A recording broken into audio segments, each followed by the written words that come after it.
सभी भक्तों को सप्रेम साहिब बंदगी। कबीरदास जी का मूल ग्रंथ बीजक है। कबीरदास जी ढोंग पाखंड पर कड़ा प्रहार किया है। कबीरदास जी का कहना है कि ऐ पंडितों, ऐ कथावाचकों, झूठ मूठ का ज्ञान देकर तुम भक्तों को भरमाते हो तो तुम्हें नरक की प्राप्ति होगी। ब्राह्मण को बार बार चेताते हैं और ब्राह्मण कहते हैं कि जो ब्रह्म, कबीरदास जी कहते हैं कि जो ब्रह्म को जानता है वो ब्राह्मण पूजनीय है, लेकिन जो ढोंगी और पाखंडी है वो अपने भक्तों को गुमराह करते हैं। तो जो धर्म कथावाचक है उनको, उनके बारे में कबीरदास जी क्या चेतावनी देते हैं, आइए रामायणी 61 सुनते हैं। धर्म कथा जो कहते रही, अल्लावरी नित उठी प्रातः ही कहई, लावरी बिहने लावरी साझा, एक लावरी बसे हृदय माझा। सद्ज्ञान सदाचरण के बिना जो धर्म कथा कहते रहते हैं वे भी नित्य प्रातः काल से उठकर झूठ ही कहते हैं।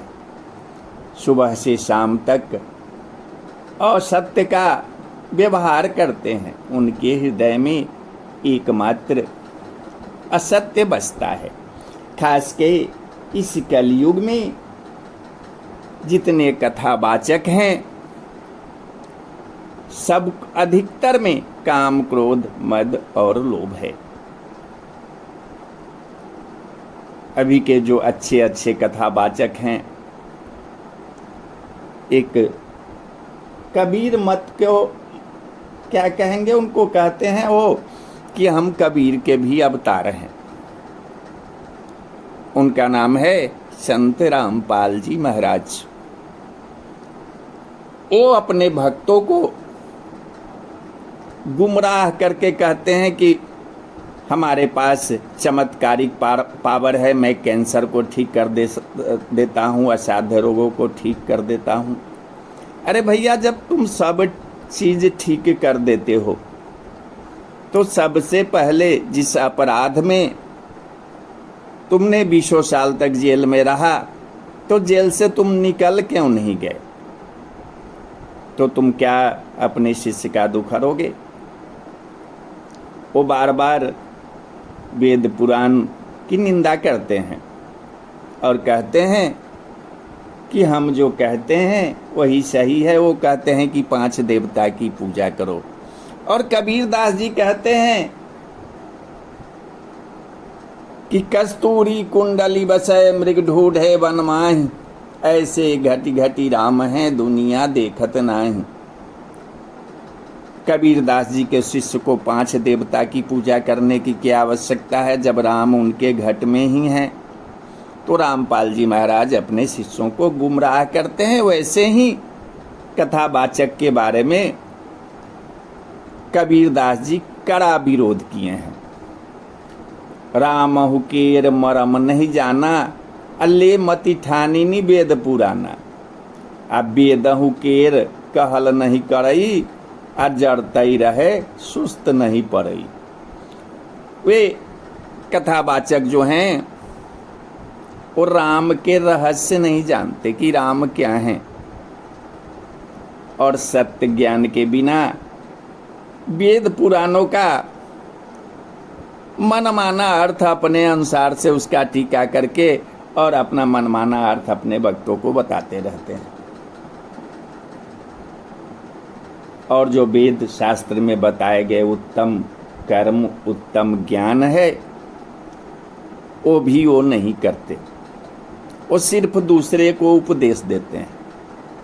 सबसे पहले आज के जो कथावाचक हैं, सबसे पहले तो उनको पैसा का लोभ पकड़े हुए है। कहते हैं कि 25 लाख रुपया दोगे तब हम कथा कहने चलेंगे। अरे भाई, भगवान पैसा से हाँ, संत को पैसे की आवश्यकता है, लेकिन उतने ही पैसा का आवश्यकता है जो कबीरदास कहे हुए हैं कि साईं इतना दीजिए, जा मैं कुटुंब समाए, मैं भी भूखा ना रहूं, साधु न भूखा जाए। कथावाचक को चाहिए कि अपना आश्रम का खर्च और साज बाज जो साथ में रहता है उसका पैसा वो लें और ज़्यादा लोभ नहीं करें। तो कथावाचक जो हैं वे सदैव तृष्णा में जलते हैं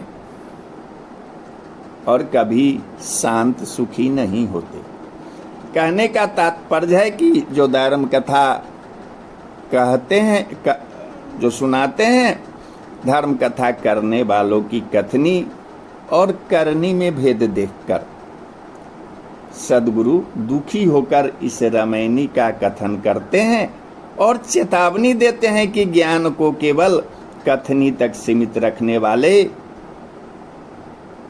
कभी सुखी शांत नहीं हो सकते। आगे साखी में कबीरदास जी कहते हैं कि ज्ञान को जिसने कथनी के साथ करनी में भी उतार लिया और शरीर संसार की आसक्ति को त्याग कर आत्म चिंतन रत हो गया, वह परम सुख प्राप्त कर लेता है। गुणातीत के गावते आप ही गए गवाए, माटी तन माटी मिलो, पौन ही पौन समाए। गुणातीत आत्म तत्व को गाते चिंतन करते जिसका देहाभिमान नष्ट हो गया, वे मुक्त हो गए। अंत में उनका मिट्टी का शरीर मिट्टी में मिल गया, प्राण वायु वायु में मिल गए और ज्योति परम ज्योति में समाहित होकर अपनी मंजिल को उपलब्ध हो गई। तो इस रामायणी में कबीरदास जी एक ही बात कहे हैं कि जो कथावाचक हैं उनके कथनी और करनी में अंतर नहीं होना चाहिए। ओ कथावाचक कथनी करनी में अगर अंतर करेंगे तो पाप का भागी होंगे और 84 लाख योनि का चक्कर उन्हें लगाना पड़ेगा। बोलिए साहेब बंदगी, साहेब बंदगी, साहेब बंदगी।